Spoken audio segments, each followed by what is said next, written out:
मेरी पूजा। गुरु का नाम दिल में हो, उसके अरमान फलते हैं। गुरु का नाम दिल में हो, उसके अरमान फलते हैं। गुरु का काम दिल से हो, उसे वरदान मिलते हैं। गुरु का काम दिल से हो, उसे वरदान मिलते हैं। ऐसे वरदान स्वरूप आचार्य भगवान, जिनकी आज जन्म जयंती। आज समस्त गुरु भक्तों के द्वारा लोक मंगल के विधायक, लोक मंगलकारी, युग प्रधानाचार्य, आचार्य सम्राट गुरुदेव पूज्य श्री आनंद ऋषि जी महाराज साहब की जन्म जयंती एक पर्व के रूप में मनाई जा रही है। शब्द मैंने क्या यूज किया है? पर्व के रूप में मनाई जा रही है। मात्र महाराष्ट्र में नहीं, परंतु पूरे भारत भर में जगह जगह जन्म जयंती का महोत्सव मनाया जा रहा है। क्यों मनाया जा रहा है? एक बच्चे का जन्मदिन होता है, बर्थडे होता है, तो कौन मनाते हैं? उसके मम्मी पापा, उसके फैमिली वाले या उसकी दोस्त कंपनी। पूरा जग नहीं मनाता है। परंतु जो बच्चा नए युग का निर्माण करता है, नए युग की क्रांति करता है, उसका जन्मदिन पूरा देश मनाता है। उसका जन्मदिन पूरा देश मनाता है। इसीलिए महाकवि गेटे ने लिखा है, कोई भी समाज महापुरुष के बिना रह नहीं सकता है। महापुरुष के बिना समाज का विकास नहीं हो सकता है। महापुरुष समाज के लिए इसेंस है, अर्क है। महापुरुष समाज के लिए क्रीम है, नमक है। गुरुदेव भी समाज के लिए नमक थे। आप कहोगे कैसे? देखिए, नमक का महत्व कितना होता है। शरीर में यदि सोडियम की मात्रा कम हो जाती तो खतरा होता है, और ज़्यादा बढ़ जाती है तो भी खतरा होता है। क्योंकि शरीर में नमक यह बैलेंस में होना चाहिए, तभी यह शरीर बराबर चलता है। बस ऐसे ही समाज के स्वास्थ्य को संभालने के लिए गुरुदेव ने नमक की भूमिका निभाई है। इस समाज को संगठित करने के लिए, इस समाज को विकसित करने के लिए, आगे बढ़ाने के लिए गुरुदेव ने नमक की भूमिका निभाई है, अर्क की भूमिका निभाई है। ऐसे गुरुदेव का यह जन्म जयंती इसीलिए सप्ताह के रूप में हमने मनाया है। कई जगह आनंद गुरुदेव का जन्म सप्ताह मनाया जाता है। आपने 6 दिन से आनंद गाथा को हमारे प्रियल श्री जी महाराज साहब से श्रवण किया, आनंद गाथा को सुना है। आज आनंद जन्म सप्ताह का शिखर दिवस है। क्या किया था उन्होंने, कैसे जीवन जिया था उन्होंने, इस युग के लिए उन्होंने क्या दिया है, बहुत सी बातें आपने सुनी।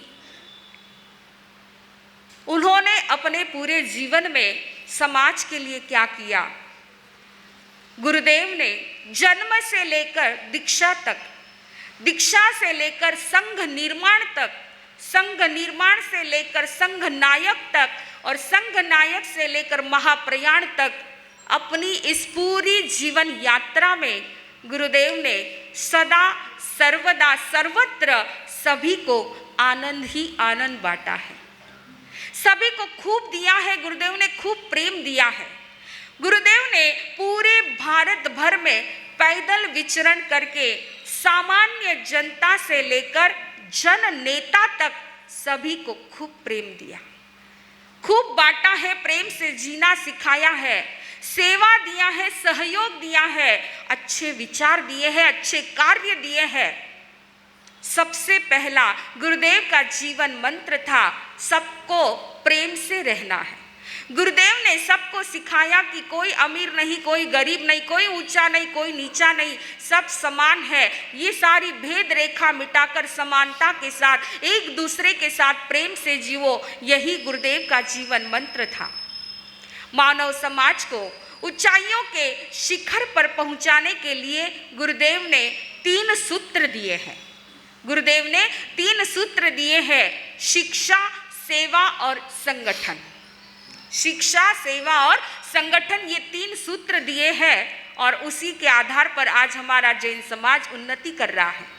शिक्षा के क्षेत्र में देखिए कई तरह तरह की शिक्षाएं होती है, परंतु शिक्षा वो होती है जो हमें अपना स्वयं का बोध करा दे, अपने अस्तित्व की पहचान करा दे, अपने लक्ष्य का बोध करा दे, वही शिक्षा सही में शिक्षा होती है।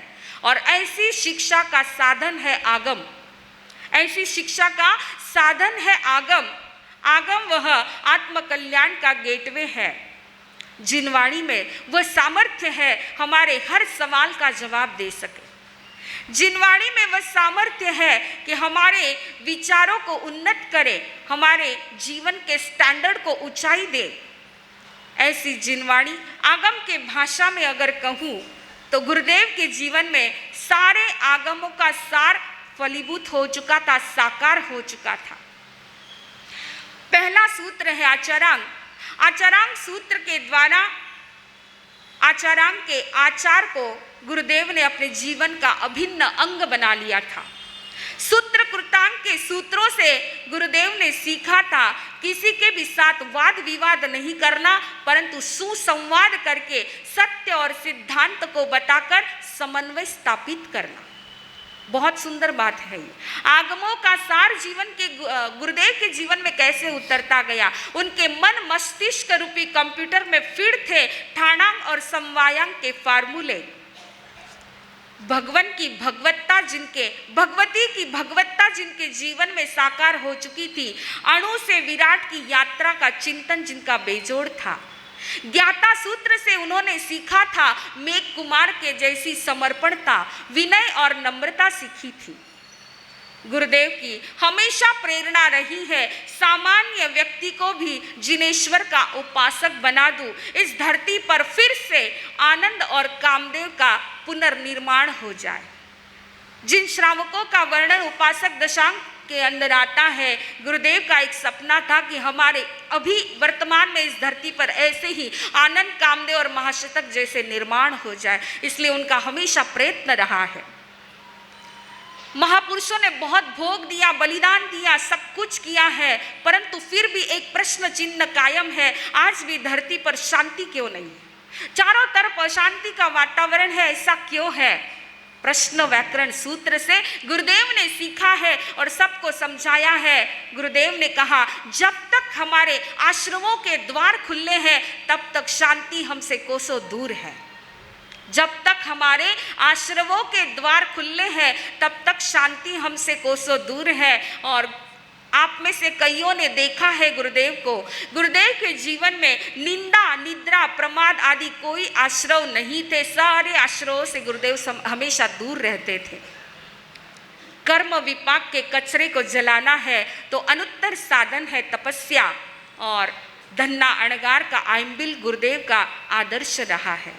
गुरुदेव ने अपने जीवन में बहुत आइम्बिल किए हैं, बरसों तक आइम्बिल की आराधना गुरुदेव ने स्वयं ने की है। उनको आइम्बिल बहुत प्रिय था, इसीलिए आज भी हर गुरुदेव के इस जन्म जयंती के अवसर पर चारों तरफ पूरे भारत में आइम्बिल दिवस के रूप में मनाया जाता है।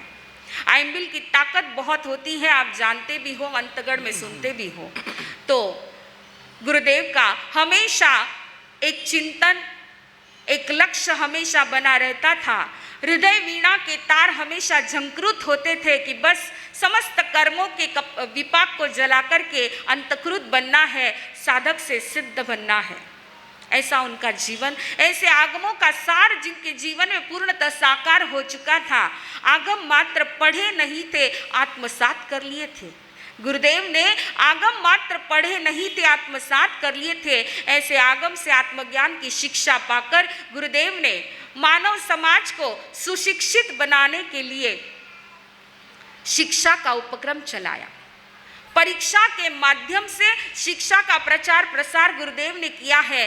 पाथर्डी बोर्ड की स्थापना की, जिसमें विशारद से लेकर आचार्य, जैन सिद्धांत आचार्य पर्यंत की ये परीक्षा जो है, इस परीक्षाओं के माध्यम से गुरुदेव ने हर एक को सुशिक्षित किया है, जिसमें संस्कृत है, प्राकृत है, कर्म ग्रंथ है, न्याय दर्शन है, अन्य दर्शनों का अध्ययन है, मात्र जैन दर्शन नहीं परंतु अन्य दर्शनों का, फिर वो बौद्ध दर्शन हो, हिंदू दर्शन हो, मीमांसक हो, वैदिक हो, जो भी हो, इन सारे दर्शनों का अध्ययन जिसमें हो जाता है। और इसके साथ साथ करीब करीब 15-16 आगमों का अध्ययन हो जाता है।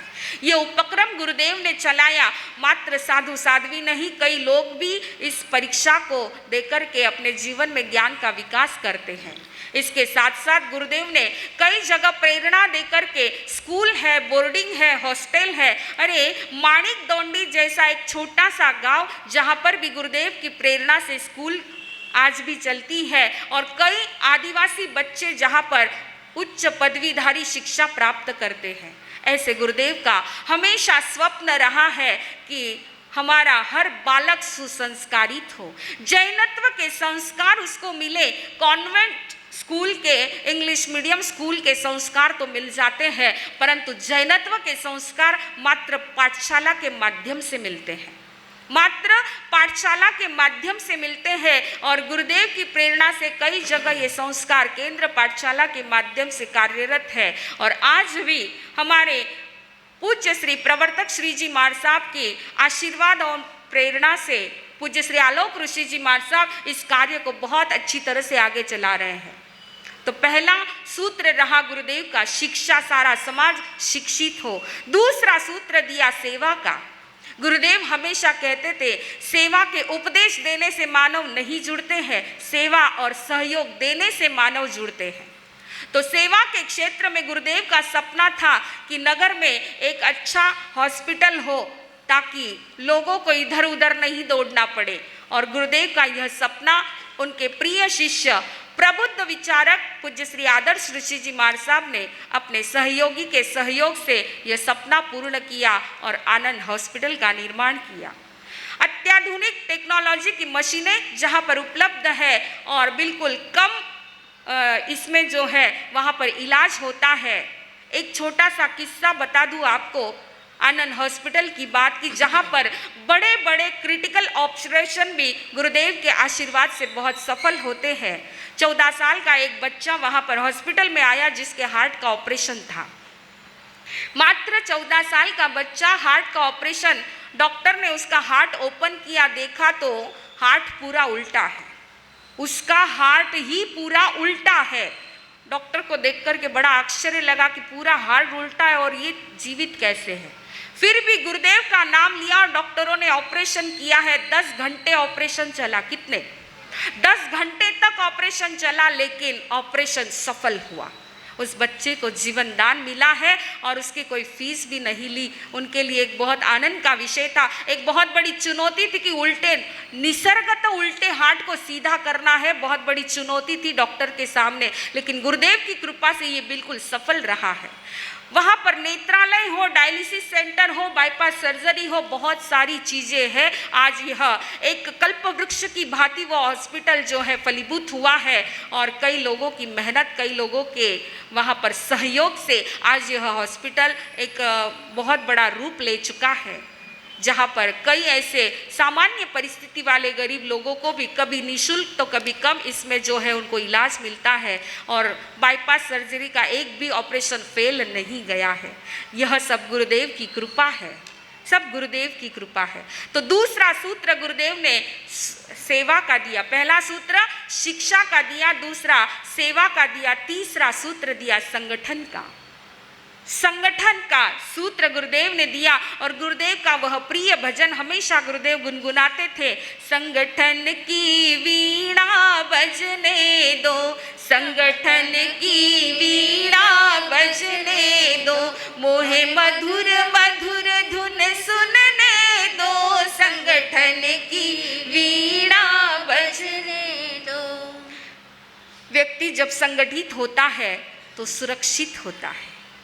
व्यक्ति जब संगठित होता है तो सुरक्षित होता है, शक्ति संपन्न बनता है। संगठन की शक्ति, उसकी ताकत क्या होती है। एक बार एक महाशय जी फ्रूट के मार्केट में गए, फ्रूट खरीदना था, अंगूर पड़े थे सामने। उन्होंने दुकानदार से पूछा, भैया ये अंगूर क्या भाव है, क्या किलो है। उसने कहा, भैया 80 रुपये किलो है। दूसरी ओर कुछ बिखरे हुए अंगूर पड़े थे, उसने पूछा ये क्या भाव के हैं। उसने कहा 40 रुपये। उसको बड़ा आश्चर्य लगा, अरे अंगूर सेम दिख रहे हैं, एक की कीमत 80, एक की 40, इतना फर्क क्यों। उसने दुकानदार से पूछा, भैया इतना फर्क क्यों, ये इतने सस्ते कैसे है। तब उस दुकानदार ने मुस्कुराते हुए कहा, साहब ये गुच्छे से जुड़े हुए नहीं है, भला टूटे हुए बिखरे हुए का क्या भरोसा कब सड़ जाए, है ना। टूटे हुए बिखरे हुए का क्या भरोसा कब सड़ जाए, इसलिए ये सस्ते हैं। इस घटना से महाशय ने बोध लिया कि संगठन में क्या शक्ति है और बिखराव में क्या नुकसान है। गुरुदेव ने यही शिक्षा सभी को दी कि सभी हम जैन हैं, संगठित होकर के रहे। पूरे भारत भर में इतने सारे धर्म और संप्रदाय में हमारा जैन संप्रदाय, हमारा जैन धर्म के अनुयायी मुट्ठी भर है, और वो भी बिखरे हुए रहेंगे तो कैसे होगा।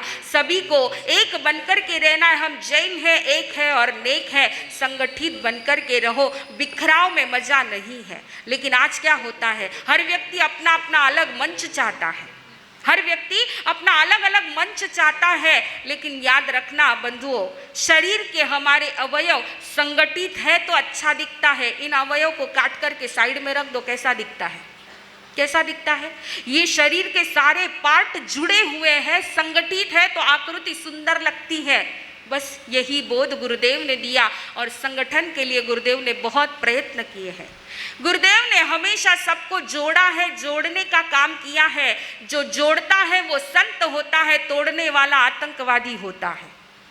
याद रखना, जोड़ने वाला संत होता है, तोड़ने वाला आतंकवादी होता है। गुरुदेव ने अपने जीवन में सबको जोड़ने का काम किया। मात्र तेरापंथी मंदिर वाले नहीं, अन्य संप्रदाय के कितने कितने साधु संत, आपने आनंद गाथा को सुना है, आपने नाटिकाओं में भी देखा है कि कितने कितने अन्य संप्रदाय के लोगों को भी गुरुदेव ने कैसे जोड़ा है। एक किस्सा याद आ रहा है, 2009 की बात, मुंबई में चौमासा था पूज्यवर का, कांदिवली में। चौमासा पूर्ण होने के पश्चात अलग अलग क्षेत्रों की स्पर्शना चल रही थी। वहाँ पर एक क्षेत्र में गए, वहाँ पर मंदिर मार्गी संत आचार्य थे पूज्य श्री चंद्रशेखर विजय जी महाराज साहब। उनका बहुत नाम सुना हुआ था, और पूरे मुंबई में उन्होंने बहुत बड़ा युवाओं का संगठन किया है, बहुत बड़े बड़े काम उन्होंने किए हैं। हम लोग पूज्यवर हम सभी को लेकर के वहाँ पर गए। उस समय वो कुछ सुस्त थे, स्वास्थ्य ठीक नहीं था, आराम कर रहे थे। हम लोग गए, सुखसाता पूछी है। उन्होंने पूछा कौन है, कहाँ से आए। तब पूज्यवर ने फरमाया हम आचार्य सम्राट पूज्य श्री आनंद ऋषि जी महाराज साहब की सुशिष्याएं हैं। जैसे ही गुरुदेव का नाम सुना, वो तो खड़कन उठ कर के बैठ गए और इतने गदगद हो गए, आप आचार्य सम्राट की सुशिष्याएं हो। वो तो महापुरुष थे, देव पुरुष थे। वो एक मंदिर मार्गी आचार्य चंद्रशेखर विजय जी महाराज साहब के मुंह से हमने एक किस्सा सुना। उन्होंने एक किस्सा सुनाया, बोले मुझे याद आता है, नासिक में गुरुदेव का चातुर्मास था आरके पर, और उनका भी नजदीक में ही चौमासा था। चौमासे में दोनों ही आचार्य, मंदिर मार्गी आचार्य और अपने आचार्य, दोनों का ही बहुत अच्छा व्यवहार रहा है। जब चौमासा पूर्ण होने को आया, दूसरे दिन विहार था चौमासे का, तब उन्होंने कहा आचार्य भगवान से कि चारों ही महीने हमारा इतना सौहार्दपूर्ण व्यवहार रहा है, अब हम कल विहार भी साथ साथ में करेंगे। क्या कहा, कल हम विहार भी साथ साथ में करेंगे। गुरुदेव ने स्वीकार किया, और वो आचार्य सूर्योदय से पहले ही आकर के खड़े हो गए और भगवान से कहा चलिए विहार साथ में करेंगे हम लोग। तब गुरुदेव ने बिल्कुल सीधे शब्द में कहा, अभी तक सूर्योदय नहीं हुआ है। क्या कहा, अभी तक सूर्योदय नहीं हुआ है, सूर्योदय होने के पश्चात विहार होगा। यह सुनकर के वो इतने गदगद हो गए कि ओहो, धन्य है आज के ऐसे समय में भी समाचारी के प्रति इतनी जागरूकता रखने वाले ऐसे आचार्य धन्य है। और उन्होंने कहा मैं वही रुक गया, छोटे संतों से कहा मुझे थोड़ी देर इनकी डोली उठाने देना, तो मुझे बहुत धन्यता महसूस होगी। इतनी कृपा कीजिए। तब छोटे संतों ने उनको ये अवसर दिया और उन्होंने आचार्य भगवान की डोली अपने कंधों पर उठाई है। कहने का तात्पर्य, गुरुदेव ने किसी को जोड़ने के लिए बहुत प्रयत्न नहीं किए, परंतु गुरुदेव का आचरण ही हर व्यक्ति को उनसे जोड़ता गया है। महापुरुष कभी चमत्कार दिखाते नहीं है, चमत्कार अपने आप घटित हो जाते हैं। बंधुओं, राजस्थान में विचरण रहा हमारा 2010-11 से लेकर के 14 तक 3 साल राजस्थान की यात्रा की है। और क्या बताऊं मैं आपको, राजस्थान में आज भी वह भक्ति है, इतनी भक्ति, इतनी आस्था है। जब लोग हमको पूछते हैं आप कौन से, किसके, तब हम जब गुरुदेव का नाम लेते थे, श्रद्धा से हर व्यक्ति का मस्तक झुक जाता था। अरे शेरे राजस्थान पूज्य श्री रूप मुनि जी महाराज साहब पूरी भरी सभा के अंदर राजस्थान में कहते थे वो तो देव पुरुष थे। क्या कहते थे? देव पुरुष थे, सामान्य व्यक्ति नहीं थे। और कुशालपुरा की एक छोटी सी घटना आपके सामने रख दूं। पाली चातुर्मास के पश्चात हम लोग कुशालपुरा पहुंचे, जहां पर गुरुदेव के चातुर्मास, घटना बहुत लंबी चौड़ी, मात्र महत्वपूर्ण बात आपके सामने रखूंगी कि गुरुदेव के चातुर्मास के लिए 5 महीने में तो स्थानक खड़ा किया, स्थानक नहीं था। 5 महीने के अंदर उन लोगों ने स्थानक खड़ा किया और क्या चातुर्मास किया है कि हम लोग जब गए तो ऐसा लगता था कि मानो अभी 2-4 साल पहले ही गुरुदेव का चातुर्मास होकर के गया हो। 40 साल के बाद हम लोग वहां पर गए हैं, लेकिन आज भी वो भक्ति वहां के लोगों में। एक मुसलमान व्यक्ति वहां पर हमको मिला, उसने अपनी घटना बताई, उसके जीवन की घटना बताई कि आचार्य भगवान क्या थे और क्या किया उन्होंने। उसने बताया कि वह छोटा बच्चा था जब गुरुदेव का चातुर्मास था, सारे बच्चे प्रार्थना के लिए जाते थे, तो बच्चों के साथ ये भी वहां पर जाता था। मुसलमान का बच्चा ये भी वहां पर प्रार्थना के लिए जाता था और दिन भर में कभी जब समय मिला तब गुरुदेव के पास जाते थे। एक दिन की बात है, गुरुदेव बाहर की भूमिका के लिए पधार रहे थे। इस बच्चे को न जाने क्या हुआ, उनके पीछे पीछे चलने लग गया। उनके पीछे पीछे चलते चलते इसके दिमाग में क्या आया पता नहीं, इसने गुरुदेव के चरण से स्पर्शित उस वहां की मिट्टी उठाई और खा ली। उस मिट्टी को उठाया और खा लिया। बंधुओं, जन्म से जो बच्चा ना बोल सकता था ना सुन सकता था, जन्म से वह बच्चा ना बोल सकता था ना सुन सकता था, लेकिन जैसे ही उसने मिट्टी उठा करके खाई, गुरुदेव के चरण से स्पर्शित वह मिट्टी, और वह बोलने भी लग गया, सुनने भी लग गया। हम लोग उसको मिलकर के आए हैं, उससे बात करके आए हैं। ऐसे गुरुदेव के जीवन के क्या क्या किस्से बताए आपको, बहुत सारे किस्से हैं, बताने बैठे तो 1 महीना भी कम पड़ जाए। ऐसे राजस्थान के बहुत सारे अनुभव पूज्यवर की कृपा से हम सबको मिले हैं। ऐसे गुरुदेव के आज चिचोंडी का तो दृश्य ही अनोखा होता है। पूज्यवर जब हमारे वर्णन करते हैं, इतना सुंदर वर्णन करते हैं, उन्होंने आंखों देखा हाल वर्णन करते हैं। हमारा तो बहुत कम समय दर्शन मात्र मिले हैं, परंतु पूज्यवर ने बहुत अनुभव लिए हैं, बहुत लाभ लिया है। गुरुदेव का पावन सानिध्य मिला है पूज्यवर को। चिचोंडी का दृश्य कि जहाँ पर आज जगह जगह से दिंडी यात्रा आती है, 25-25 हजार लोग जहाँ पर होते हैं। पंढरीची यात्रा ही तो मंडपी हो लागली, आनंद गुरु माऊली न केली कशी सावली। ऐसे धुन गाते गाते क्या मस्त गाती है बहने वहाँ की। और 300-400 लोगों को उपवास रहता है। लोग कहते हैं आनंद बाबा का उपवास है।